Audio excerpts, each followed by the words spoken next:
aku makan ya. Kamu jangan kalita. Deddy Mulyadi dengan lahir batin saya. Saya pengen berat Deddy Mulyadi, saya orang Banyuwangi Osing, Songgon, Balak Cemoro. Asli orang Osing. Jangan menyalahi Deddy Mulyadi. Ingat warahmatullahi wabarakatuh. Khususnya untuk warga Jawa Barat dan juga pembesar Jawa Barat ya, selaku gubernur Jawa Barat, tetap tenang, masalah ada teror yang mengancam panjenengan KDN. Tenang, saya Sayyid Abdullah siap mencari orang itu sampai kedapatan, dan bila mana sudah ketemu oleh saya akan saya habisi. Orang yang sudah mengancam Deddy Mulyadi berarti orang itu lawannya saya siap menghabisinya. Ini nggak main-main ya. Ini bukan saya bagaimana, enggak, bukan karena apa-apa, enggak, tidak ada niat yang buruk di hati saya, tidak ada. Niat saya baik, memperjuangkan rakyat Jawa Barat. Saya mendukung Deddy Mulyadi dengan lahir batin saya. Pengelolaan negara ini kelihatan pinter tapi aneh Tapi nyata. Yang pertama misalnya kita memiliki logika bahwa pangan harus ditingkatkan, produktivitas harus ditingkatkan, kebutuhan masyarakat terhadap pangan itu harus dipenuhi. Wilayah yang padat penduduknya di Jawa, penduduk yang paling terbesar Jawa Barat, sawah yang paling subur di Jawa Barat. Kita sibuk cetak sawah baru, kita sibuk bikin food estate, tapi sawah yang subur setiap hari diurukin. Logika apa ini negara ini? Tanah yang subur, yang jelas berproduksi tinggi, setiap hari kita urukin, irigasinya kita tutupin, tapi kita berobsesi lagi pengen punya produktivitas tinggi di tempat yang sangat jauh, yang kalau diangkut ke sini juga biayanya mahal, ujung-ujungnya impor lagi. Ini yang berulang-ulang saya sampaikan ke Menteri Lingkungan Hidup, segera tata itu RUTR atau RDTR itu, RT/RW itu, dibuat pemetaan yang baik. Tidak lagi kita langsung saling tuduh-menuduh, ini wali kota, ini bupati, ini gubernur. Terintegrasi kebutuhan pangan orang Jawa Barat berapa, kebutuhan pangan orang Jawa Tengah berapa, orang Jawa Timur berapa, orang Sumatera berapa, Kalimantan berapa. Sesuaikan dengan arealnya, dorong produksi di situ, tidak usah loncat ke tempat lain. Nah, itu yang harus dilakukan oleh kita semua. Kalau tidak, sampai kapanpun dalam setiap periodisasi kita hanya membuat proyek angan-angan yang tidak pernah tercapai. Itu yang pertama. Yang kedua, kita bentuk BNPB dari pusat sampai daerah. Kita ingin Indonesia bebas dari bencana, tapi di sini kita ngomongin hutan dirubah. Menteri Kehutanan ngomongin food estate. Menteri Kehutanan ngomongin hutan lindung bisa dirubah menjadi kawasan food estate. Logika Menteri Kehutanan itu satu dalam pikirannya, mempertahankan hutan, menjaga hutan, mempertahankan konservasi. Nggak boleh ngomong yang lain dulu. Yang lain urusan Menteri Pertanian. Nanti Menteri Pertanian yang didorong. Kalau setiap orang logikanya bisa dirubah-rubah, nanti pohon-pohonnya dirubah jadi padi semua, ya longsor. Coba tunjukkan wilayah mana yang tidak berakibat longsor, penanaman kentang, penanam cabai, penanaman kol. Di daerah Bandung Selatan udah hancur, Garut Selatan sudah hancur, Bandung Utara sudah hancur. Kita mau nunggu kehancuran di mana lagi? Kehancurannya mau dilebarkan ke Kalimantan, mau dilebarkan ke Sumatera. Nggak cukup berita yang dialami oleh orang Jawa. Ini harus segera dirubah mindset berpikir ini. Untuk apa? Negeri ini harus berkesinambungan, nggak berakhir di kita. Menteri boleh ganti, presiden boleh ganti, tapi Indonesia harus terus. Siapa yang bisa mencegah bencana? Ini yang harus ada dalam pikiran kita semua, sehingga terencana dengan baik. Kemudian juga kita setiap hari ngitung berapa beras di Bulog, semuanya catatan, berasnya ada apa enggak kan harus dicek. Berapa beras di gudang petani, harusnya Bapak jelasin. Bapak jujur deh, kawasan ini dulu hutan lebatnya sekian, sekarang mengalami perubahan jadi perkebunan sekian, jadi penambangan sekian, jadi gundul sekian. Curah hujan ini nggak bisa ditampungnya di sini karena hutannya nggak ada, airnya cepat ngalir ke sungai, membawa tanahnya kemudian menjadi sedimentasi, jadi naik ke permukaan. Ditambah lagi jumlah pemukiman yang semakin banyak. dekat pemukimannya dekat sungai, pemukimannya di daerah rawa akibat kesalahan tata ruang. Sampai kapanpun gini dikasih jawaban begini nggak akan kelar. Menurut saya, jawab secara jujur. Kalau memang terjadi pengurangan jumlah hutan yang berdampak pada gitu loh, curah hujan yang bisa tidak tertampung lagi oleh kawasan hutan, airnya cepat mengalir ke daerah yang lebih rendah, berapa kawasan yang mengalami penurunan? Berapa kawasan yang mengalami perubahan? Berapa kawasan yang kemudian mengalami perubahan menjadi penambangan? Solusinya ke depan apa? Solusinya misalnya kawasan hutannya harus dipertahankan, mana lagi yang izin juga harus diperketat, dibuat regulasi, dibuat nota ke Menteri ATR, tata ruangnya dibenahin, ini negara harus benar. Nggak bisa begini terus. Bapak enak di sini, Pak, nggak kebanjiran, orang sana kebanjiran. Tinggalkan legasi yang baik buat generasi ke depan. Saya pengen birokrat itu jujur, kata Kiki jujur. Saya nggak akan kritisi anggaran 0, sekian, enggak. Tapi kalau urusan hutan, urusan banjir, urusan segala macam, saya akan ngomong keras. Saya dari dulu jawaban tuh banyak, tahun kemarin jawabannya itu jalan, tapi Bapak nggak ngasih solusi. Tugas Kementerian Lingkungan itu atau bersifat tegas, sikapnya adalah menjaga lingkungan dan menjaga hutan. Seluruh dinas, seluruh kementerian harus tunduk pada rekomendasi Kementerian Lingkungan Hidup.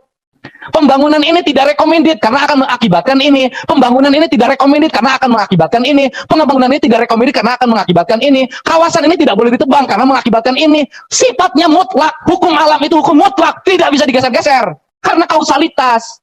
Resiko apapun harus diambil. Kenapa? Karena ini mutlak. Hukum alam nggak bisa ditafsirkan. Saya ngalamin betul, kalau nggak ada tanah perhutani, nggak ada lagi sumber air, persoalan yang ngelola hutan itu perhutani atau lembaga manapun, bagi saya nggak penting. Yang paling penting itu tidak boleh ada perubahan fungsi dari lahan kehutanan berubah jadi tempat pembuangan limbah, dari lahan kehutanan berubah menjadi penambangan, dari lahan kehutanan menjadi properti. Itu saja. Persoalan yang ngurus mau KLHK nggak apa-apa, atur lagi dengan undang-undang, dibikin semua jadi kawasan konservasi, nggak ada problem. Kita bukan bela perhutani, tidak, kita bela lahan tidak boleh dialihkan. Faktanya berulang-ulang di Kerawang yang paling dekat berubah. Gimana? Berubah. Itu tanah 1.500 hektar dipegang oleh perorangan. Oleh perorangan ini diperjualbelikan. Masa masih belum cukup bukti? Seharusnya KLHK cepat melakukan tindakan, bawa ke Kejaksaan Agung, ke KPK, ke Mabes Polri, beresin, jangan dibiarkan, karena ini akan terus kelompok swadaya masyarakat menguasai aset negara. Data 14 miliar cuma kecil. Siap Kades, tidak boleh ada uang tunai di laci desa. Kalau Pak Ketua DPRD tidak mendukung, besok SP1-nya keluar. Luar biasa, Kang Deddy kembali membuat gebrakan besar yang tentu tidak semua pemimpin akan bisa bertindak seperti Kang Deddy. Dalam pidato terbaru Kang Deddy kemarin, Kang Deddy telah menyampaikan demi rakyat, Kang Deddy akan menggelontorkan dana sebanyak 14 miliar di setiap desa. 14 miliar kalau nggak salah sudah saya hitung. Kudu mikiran 14 miliar jangan provinsi mah kecil, tidak akan membebani desa. Dana tersebut akan ditujukan agar perekonomian dapat berputar di seluruh desa dan seluruh rakyat dapat menikmatinya dan dapat sejahtera. Maka duit ini akan muter dari desa ke desa, dari kelurahan ke kelurahan, dari tangan rakyat ke tangan rakyat, mampu membangun ekonomi desa yang kuat, ekonomi rakyat yang kuat, dengan satu catatan, satu saja catatannya, ketuanya dan pengurusnya harus jujur. Dan Kang Deddy telah membuat kebijakan yang akan dapat membuat para tikus-tikus gigit jari, karena celah untuk korupsi saat ini akan ditutup rapat oleh Kang Deddy. Agar seluruh transaksi tidak ada transaksi tunai, semuanya transaksi digital. Karena uang tunai itu godaannya banyak. Ada uang tunai di laci, istri pengen beli kalung, tergoda. Ada uang tunai di laci, malam mau pergi ke Bandung, bekal buat malam di Bandung, tergoda. Pokoknya uang tunai itu banyak menggoda. Persis ketika perempuan cantik roknya ditaikin ke atas, itu menggoda. Tidak boleh ada uang tunai di laci desa, tidak boleh ada uang tunai di laci koperasi. Seluruh transaksinya digital, mudah dikontrol, dan mudah sekali mengendalikannya. Dan jika Ketua DPRD tidak mendukung kebijakan Kang Deddy ini, maka Kang Deddy dengan tegas tidak akan segan-segan untuk memberikan surat peringatan dan meminta DPP untuk memberhentikannya. Karena kalau Pak Ketua DPRD tidak mendukung, besok SP1-nya keluar dari DPP. Wah, luar biasa ya. Dan masih ada banyak lagi poin penting yang disampaikan oleh Kang Deddy. Baik, untuk lebih lengkap dan jelasnya, mari kita saksikan sama-sama pidato terbaru Kang Deddy. Hari ini pemerintah Provinsi Jawa Barat dan seluruh para kepala desa dan para kepala kelurahan untuk berkomitmen membangun kemandirian ekonomi kerakyatan. Kemandiriannya itu dalam bentuk koperasi. Koperasinya tidak ada birunya, tidak ada merahnya, tidak ada hijaunya. Koperasinya merah putih. Artinya kepentingannya negara. Koperasi merah putih bisa apa? Koperasi merah putih kalau dikelola dengan baik, satu, seluruh produktivitas pertanian di desa bisa dijual, disediakan, kemudian tempatnya di koperasi merah putih.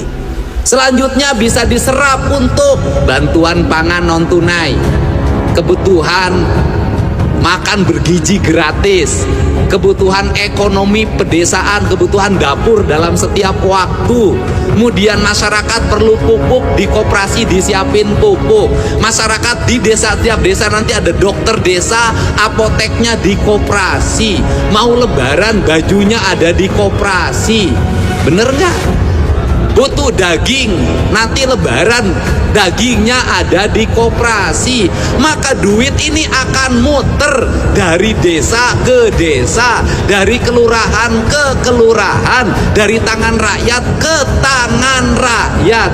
Sejarahnya koperasi mampu membangun ekonomi desa yang kuat, ekonomi rakyat yang kuat, dengan satu catatan, satu saja catatannya, ketuanya dan pengurusnya harus jujur. Bener gak? Harus jujur. Jadi yang paling berat nanti pendirian koperasi, bukan mendirikan koperasinya, bukan. Kepala desa nggak usah pusing, biaya notarisnya sudah, saya sudah diskusi dengan bupati, wali kota, itu tanggung jawab kami yang menyiapkan uangnya. 14 miliar kalau nggak salah sudah saya hitung. Ke kudu mikiran 14 miliar jangan provinsi mah kecil, tidak akan membebani desa. Betul nggak? Sepakat? Selesai. Saya targetkan akan wilayah Kabupaten Tasik tuh yang kemarin masih sedikit karena ada berbagai problem lah, nggak usah saya sebutin. Nah kemudian kita targetkan di bulan ini sudah semuanya berakta notaris. Nanti kita gerakin notaris. Nah yang berikutnya adalah yang paling berat adalah menentukan ketua dan pengurusnya yang memiliki integritas. Saya sarankan, boleh gubernur usul agar seluruh transaksi di koperasi itu tidak ada transaksi tunai, semuanya transaksi digital. Karena saya sampaikan ke Pak Mendes, mudah-mudahan nanti Bapak selaras, termasuk dana desa, rencana Gubernur Jawa Barat akan mengusulkan agar seluruh pengelolaan keuangannya e-budgeting, tidak ada lagi uang tunai. Karena uang tunai itu godaannya banyak. Ada uang tunai di laci, istri pengen beli kalung, tergoda. Ada uang tunai di laci, malam mau pergi ke Bandung, bekal buat malam di Bandung, tergoda.